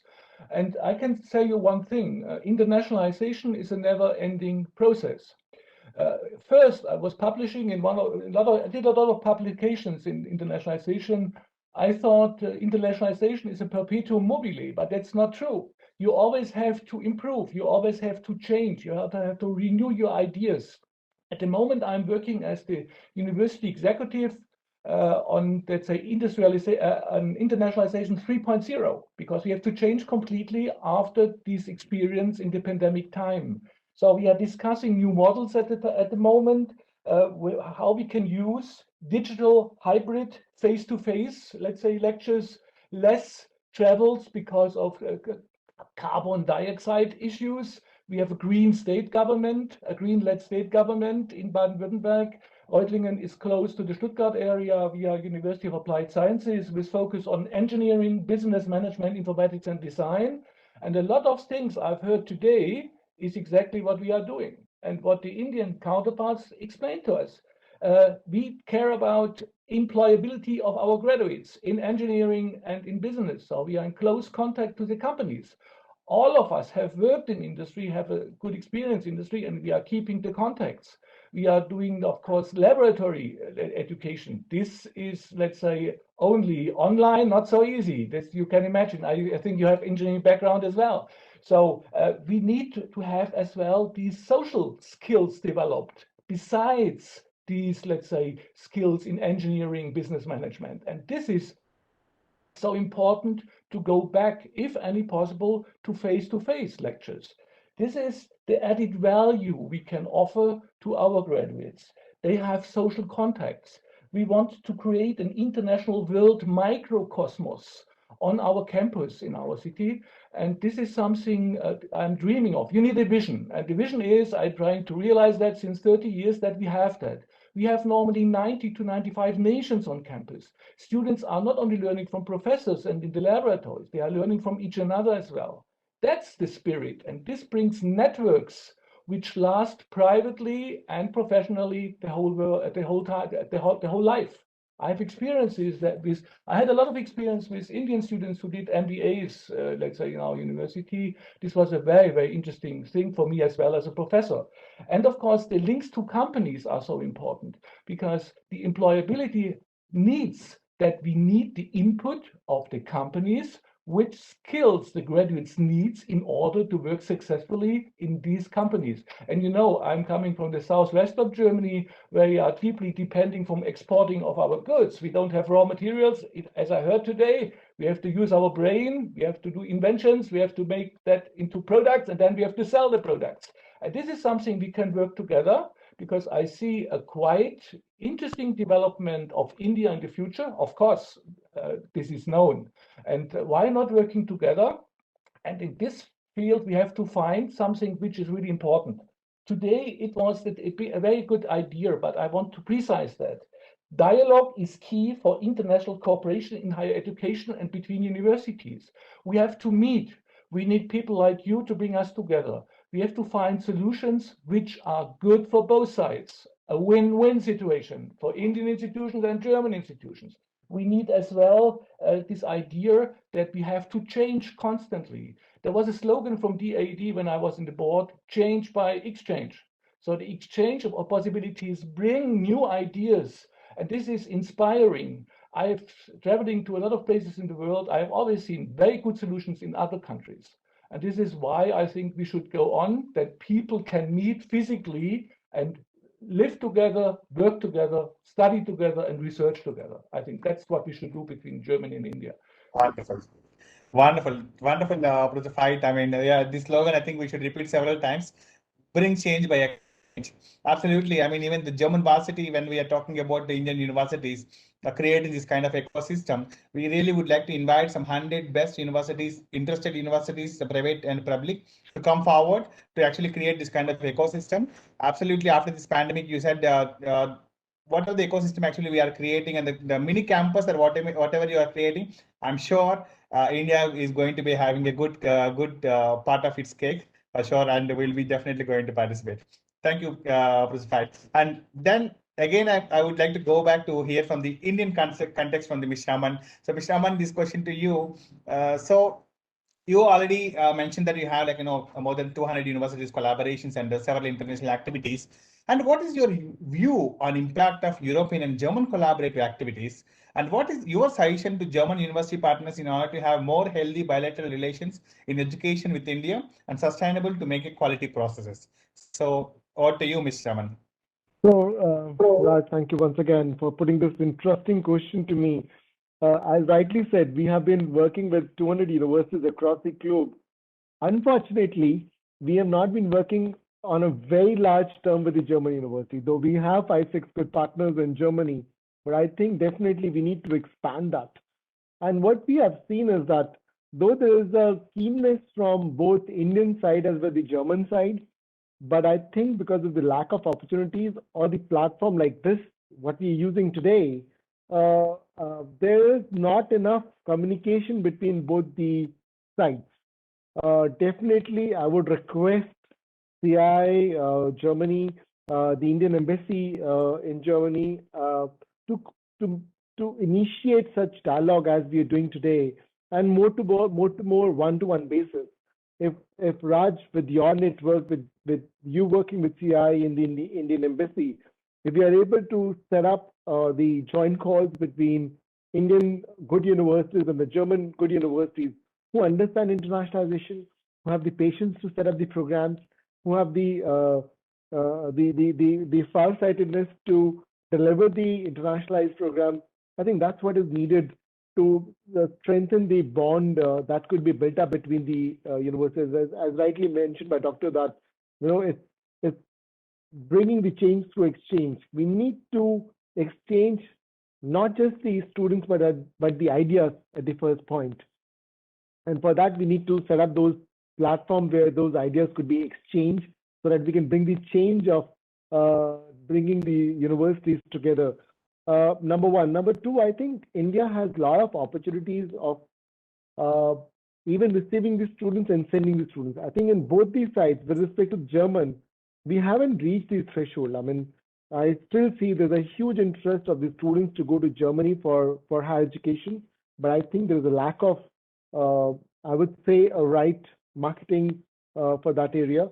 But we would be very happy, I mean, as an LPU with 35,000 full-time students studying in its campus, we would be very happy to collaborate and with the good German universities and see that how we can create the platform for students to go for higher education abroad in Germany, or even setting up a credit transfer programs like twinning, what you call it twinning, but I would say credit transfer programs where the students spend 2 years with us and 2 years there, and would be very happy to develop these programs with the good partner universities. And thirdly, to bring the faculty, I mean, to ensure there's a program being developed, but ensure it becomes successful is again a joint effort. We need to develop that ecosystem where such programs get successful. And fourthly, very quickly, I think it is also time for the German students to experience India. A lot of time there are issues related to probably safety, hygiene, or other things that people talk about. I think it's few Bollywood movies or Hollywood movies that created not a great environment. But I think we have been fortunate to host students from UK and the UKE program. We have a lot of students from US. They come every year, close to 200 to 300 students from US, Australia, and Canada. They visit LPU. We would be very happy to host students from Germany for even short duration, like 2 weeks or maybe a semester. But even with 2 weeks, we have an in-house hotel on the campus. We have a interesting classroom set up in the campus. We have everything right in the campus. They don't need to go out. We have a shopping complex in the campus. So we would be very happy to host the German students in the environment where they feel very comfortable and make it a program which is very meaningful. I think that's another thing which I would like to propose to make the Indo-German collaboration furthermore stronger, and echoing the thought that by exchanging the ideas, by exchanging the students, by exchanging the faculty, bringing that change that is needed. Sure, absolutely, Mr. Manal. Actually, we are also discussing last week. I think this ecosystem of trade transfer definitely, and I'm pretty sure the intention of German students coming to India also is increasing, and even several partner organizations and universities actually they are also bringing this topic on thing. So I'm sure very soon you will be seeing how you are having UK students. Maybe some you can also see the German students who are doing shopping in your shopping complex in your university for sure. Thanks, Thank you. Mr. Aman. Now, I would like to again go to Professor Stefan by actually, putting maybe just flipping the coin. So, Professor Stefan, actually, I personally witnessed many Indian students and researchers from India at TU Chemnitz and who are pursuing various opportunities. So, what is your suggestion to Indian universities in order to improve the bilateral programs to Germany, or also, as Mr. Raman just mentioned, also some kind of a twinning programs where the Indian students actually pursuing their education in India, having some kind of a credit transfer from German university, maybe to be precise, from Technical University of Chemnitz, what kind of programs actually we can, suggest to Indian university to collaborate with you? To answer your last question first, of course, the English taught programs would be preferred to be taken by Indian students. So this is the major part of programs which are chosen. But nevertheless, if someone dares to learn German very well, I can also recommend the rest of our programs. Coming to your first question, what is needed? I think there is a mutual understanding must grow step by step, and this can only be done by exchanging staff members and officials, talking to the students on both sides to create a common understanding of the different cultures and what challenges are involved in having these different cultures in many aspects. So it starts with the daily living, of course, but I think the greater challenges lie in the differences in the academic cultures. I'm happy to teach the module of research methods, and I try to talk with also with the Indian students about our philosophical background in education, which results not only in the idea of making education available without any fees to the students. This is only the tip of the ice, tip of the mountain, and there are many aspects involved. It's what I perceive is that many Indian students struggle because of what we expect from them. So one thing would be to prepare them to better to our expectations regarding the educational system and academic system in general. Absolutely, Pratibhan. I think this question is very diverse. I think definitely some mapping should be done between the requirements for sure. Then actually we can actually precisely can also route the students and also the universities for this kind of achieving this kind of opportunities for sure. So thank you, Professor Stefan. Now I would like to request my next question to Professor Loimula. So Professor Loimula, actually Steinbest has a unique model of studies based on the competency methodologies. Of course, it's proven very successful in Germany. And there are several successful models India is adopting in vocational education, higher education. So if you really want to implement this kind of a competency methodology studies in India, what is your suggestion, and also how the different organizations can collaborate in this kind of academic degree programs? So what are you, Professor Lamula? Yes, this is really a challenge, but I would say not only in India, it's also in Africa, in South America. The point is actually my competence is in the interface technology and management, and we are promoting actually the masters in business engineering. And normally for each student, there must be a project. Students are working 80% in an organization and 20% there are classical lessons. And the main part of our professors is to do the coaching and supporting them. And I would say the most challenge, especially in India, is how to identify projects together with industry, but it could be also research projects. We also involve students in international research projects which are running, and to train them to conduct the projects. And I would say this is first based on the competence of self-steering. And also what we have learned is when we do it from a German perspective, also to link our activities under these intercultural aspects. What is necessary to support Indian students, what is different to Germans, and also to bring them together. And I would say one challenge is really in India that universities have to create this linkage to industry. As mentioned, there are a lot of activities which are starting. And I would say this is also a very excellent tool in order to support technology transfer. What we have learned in Germany that German companies, because of these difficulties with China, with other countries, India is becoming more and more important. And if you want to start business in India, you need the experts there. And what we are starting is also to do the first year at minimum in India to support them there. Also to do some intercultural trainings to support in language, but also offer them an internship in Germany.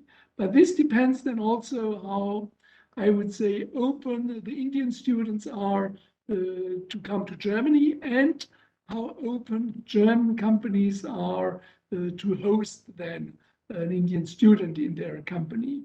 And this is what we are working on. And I would say also this conference today is a good panel to show that there are different approaches, also in collaboration, international collaboration.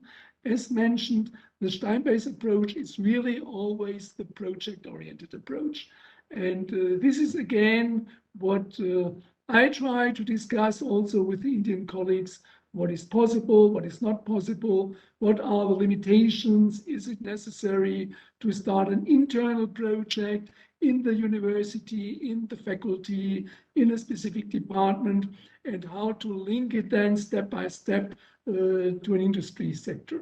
I would say these are challenges, but I would say these are also possibilities to increase technology transfer in the future on a deeper level. And I would say this is my philosophy. As you mentioned at the beginning, my focus is on green technologies, is on carbon zero projects. Technology is the key to survive and also to manage this global warming. And therefore, I'm really convinced that we as Steinbeis can be part in technology transfer to India and other countries and to develop in a common sense, share experience and develop new technologies to manage this global warming with sustainable and carbon-free activities. Absolutely, absolutely. You're really put it in very correct way, Professor. Technology is the key to success. Of course, it's proven since centuries for sure. So it's really, really great actually how you put it. I mean, first of all, I mean, please excuse us. Actually, the time is running, and I really honored to everyone's time here today's panel and also attendees. But actually, I am unable to accelerate or cut short because every sentence of our panel or speakers are actually what they are talking. It can lead to bilateral relations between the India and Germany towards education. I'm really happy because if you see every panel member what they are talking, every sentence of them is leading to some kind of a course or exchange or a project or some kind of a industry academy integration. I'm super happy. So I would like to come to the last question of this panel, but not least question. So to the Professor Fight again. So Professor Fight again, this to you. What is your impression or suggestion to Indian universities and students in order to develop the bilateral education programs and also in a quality way by considering their current abnormal conditions? So to you, Professor Fight. Yeah, this is a very good question. We have to find a good solution. But what I can suggest is the following. We shouldn't look only at master and PhD education in English language. Of course, this is done already, and we have a very good experience in having Indian graduates in these fields. But why not looking as well on the bachelor's level? But here we have to overcome the language barrier because most of the good bachelor programs in engineering are provided in German language. So if there is a potential to include 1 or 2 semesters of these students who have a certain command, let's say of B2 level in German, to have this experience, this is a sophisticated approach to bring us closer to each other. The second point is it's very important for the Indian colleagues to understand that, for example, universities like we are willing to do a lot of things if it's going in both directions. So if we accept 20 students, we want to 20 students, and there must be an attractive way to organize that. And still, it's very, very important. We still have to learn about India. I think this is the most important thing. I try to implement in my master lectures, for example, when I'm, let's say, doing mixed groups. If there's an Indian student, if there is a German student, I try to bring them in a situation where they have to anticipate a possible business deal between an Indian and German company, and we simulate that, take into account a lot of different aspects, but we still have to learn about India. Maybe some Indians have as well to learn about Germany. We are much smaller, but we consist out of 16 kingdoms, and in every kingdom, that means state, like Baden-Württemberg, Bavaria, North Rhine-Westphalia, there are some differences. For example, we have tuition for non-European international students in our state. Yeah, so this is why we have to meet, we have to discuss, and maybe we have. I have one idea as well. The DID colleague mentioned the WISE program. I would suggest that the DID should overthink the COSPI, let's say, program between Germany and India as well. That means students from Indian universities can come for 2 semesters to Germany, including 1 semester in a university and 1 semester in industry, if any possible. Okay, okay, absolutely. I mean, that's really great, Professor. I mean, so not only that, I mean, not only you, I think Indian colleagues also, Mr. Raman also is really particular. He really want to have a more number of German students. Now you are saying that you really want to send the German students. So now the only missing point here is finding out the tool, finding out the system, finding out the process. That's how actually the German-Indian higher education dialogue today is actually facilitating between the partners. So definitely I would think after this panel and after this kind of discussions and input from the policymakers, it will give some kind of the light toward the future in these relations in a more accelerated way. So as we are mentioning, it's not the first time. So several organizations and they're already doing the bilateral relations. So the German Varsity also bringing a new unique technology of methodology of tool between the partners. So with this, I would like to conclude my panel. And once again, thanks a lot for supporting our Consul General, Mr. Amity Telang, and also the coordination team, Ms. Mridula and Dr. Ramkumar, Council of the Consulate, Frankfurt Consulate, and our partner, so Ms. Lakshmi. So before actually continuing, so I would like to hand over to our colleague, Dr. Arnold Spita, to have a closing remarks. And after the closing remark, definitely we'd like to repeat the value addition, actually what we are giving to the students. So from the ICSA. So Dr. Spita, so it's over to you. Yeah, thank you very much. Thank you. And I will be very short in the closing remarks because the time really exceeded us as planned. We spent more than 2 hours debating on the situation of universities in Germany and India during the pandemic and the outlook for the hopefully approaching post-pandemic times, getting important information and seeing how academic institutions had to reorient themselves from face-to-face digital teaching. This has been, by and large, an amazing success story still. However, the majority of participants agreed that a widespread return to face-to-face instruction would be desirable for the personal development of the young adults learning at our universities. At the same time, it has become clear that digital instruction is an amazingly good auxiliary tool for teaching and imparting knowledge, and not only in emergency situations such as the pandemic-related crisis. It can therefore be assumed that digital teaching will continue to be an integral part of the curriculum in the future, certainly to a greater extent than was the case before the crisis. It was also discussed the point of internationalization of universities as one of the most important instruments of quality promotion and quality assurance through benchmarking, through the transfer of international experience, through cultural exchange, and the strengthening of intercultural competence. In the pandemic, physical academic exchange came to an almost complete standstill. I believe that our conference has shown that it is time to overcome the pandemic-induced standstill in personal physical academic exchange as quickly as possible with new internationalization strategies and initiatives.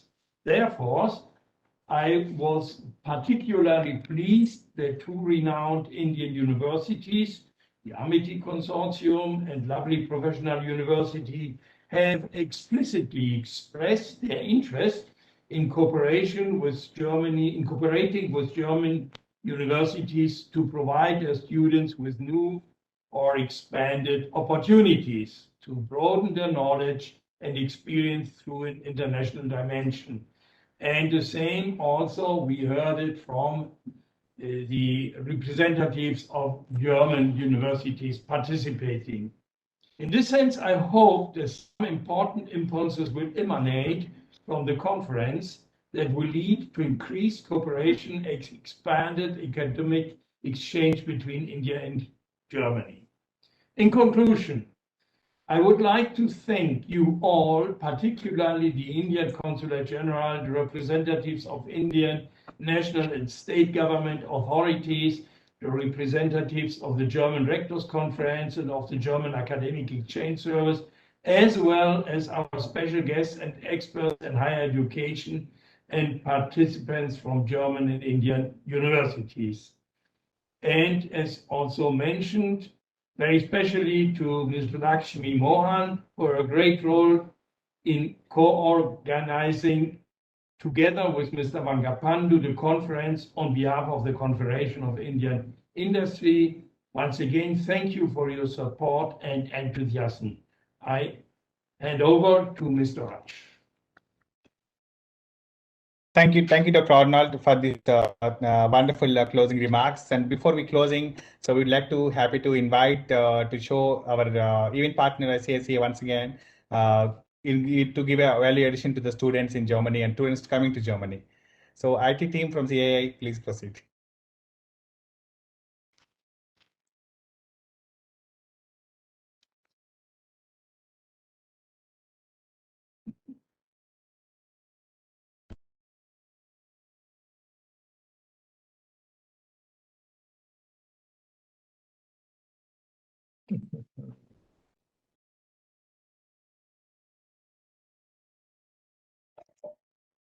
The IT team from CII, could you please check the video?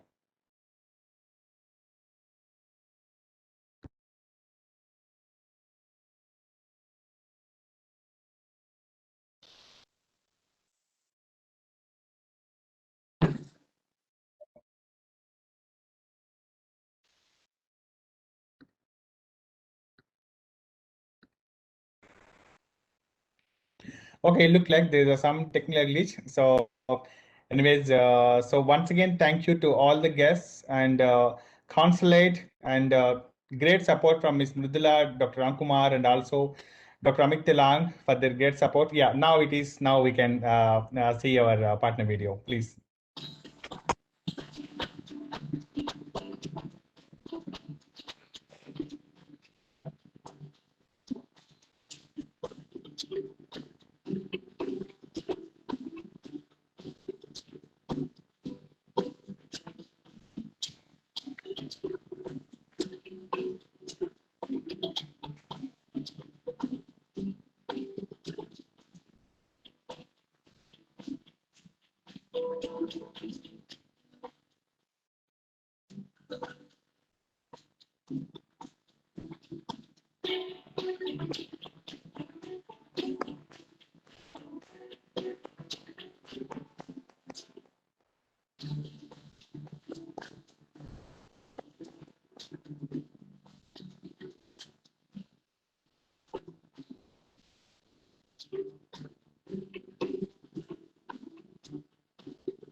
Excellent.